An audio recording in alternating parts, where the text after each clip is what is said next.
Toko online di Indonesia telah berkembang pesat dan memberikan pengaruh besar bagi ekonomi Indonesia. Data Bank Indonesia per November 2019 menunjukkan transaksi e-commerce per bulan mencapai 13 triliun rupiah.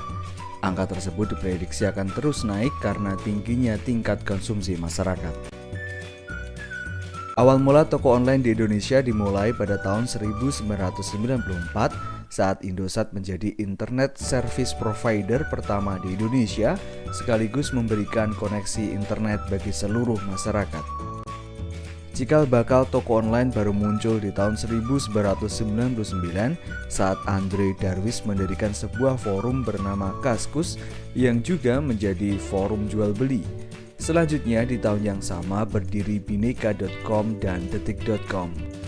Menyadari pertumbuhan transaksi online yang berkembang pesat, pemerintah Indonesia memutuskan membuat draft Undang-Undang ITE pada tahun 1999. 4 tahun kemudian, tokobagus.com berdiri dan ekosistem toko online yang semakin banyak membuat Doku diluncurkan sebagai layanan uang elektronik pada 2007.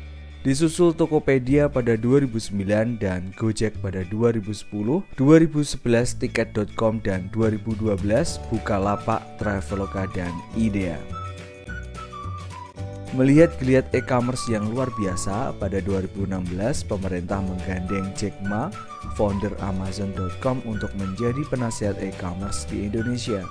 Dan lahirlah Roadmap e-commerce 2017-2019 yang berisi 7 hal, yaitu pendanaan, perpajakan, perlindungan konsumen, pendidikan dan SDM, logistik, infrastruktur komunikasi, keamanan cyber, dan pembentukan manajemen pelaksana.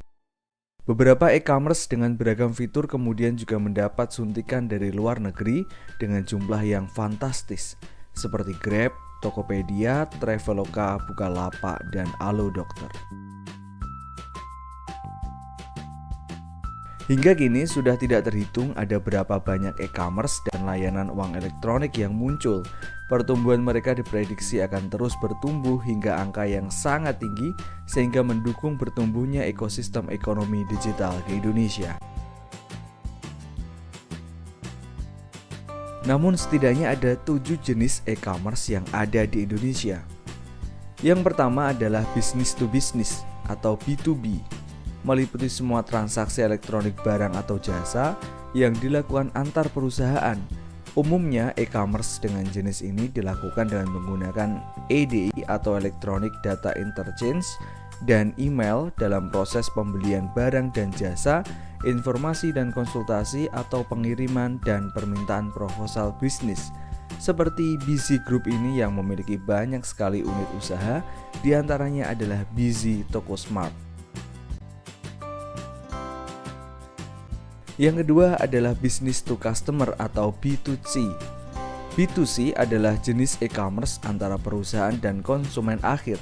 Jenis ini bisa lebih mudah dan dinamis, namun juga lebih menyebar secara tak merata atau bahkan bisa terhenti, seperti Bhinneka.com, Tiket.com, dan KAI Akses. Yang ketiga adalah Customer to Customer atau C2C.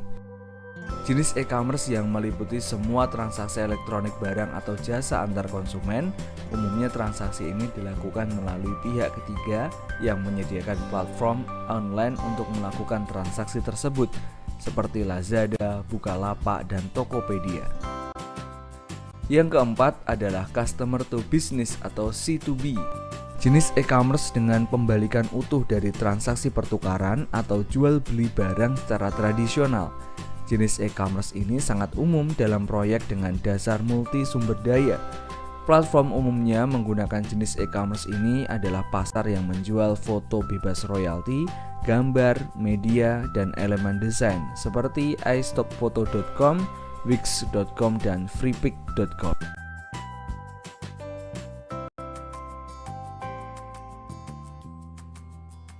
Yang kelima dan yang keenam adalah Business to Administration maupun Customer to Administration.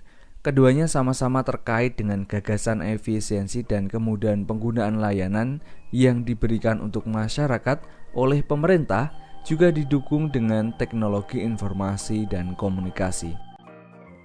Yang ketujuh adalah online to offline. Jenis e-commerce yang menarik pelanggan dari saluran online ke bentuk fisik seperti Grab, Gojek, dan MatahariMall.com. Pertumbuhan e-commerce ini membawa pengaruh positif pada 3 faktor vital ekonomi Indonesia. Yang pertama adalah membuat lapangan pekerjaan lebih luas, yang kedua tingkat belanja yang lebih efisien, yang ketiga pertumbuhan ekonomi daerah. Ekonomi digital Indonesia diproyeksikan akan mendekati 40 miliar dolar Amerika Serikat dan meningkat menjadi 133 miliar dolar Amerika Serikat pada tahun 2025. Angka tersebut naik sebanyak 30% dari angka yang telah diprediksi sebelumnya seperti dilansir dari Kompas.com.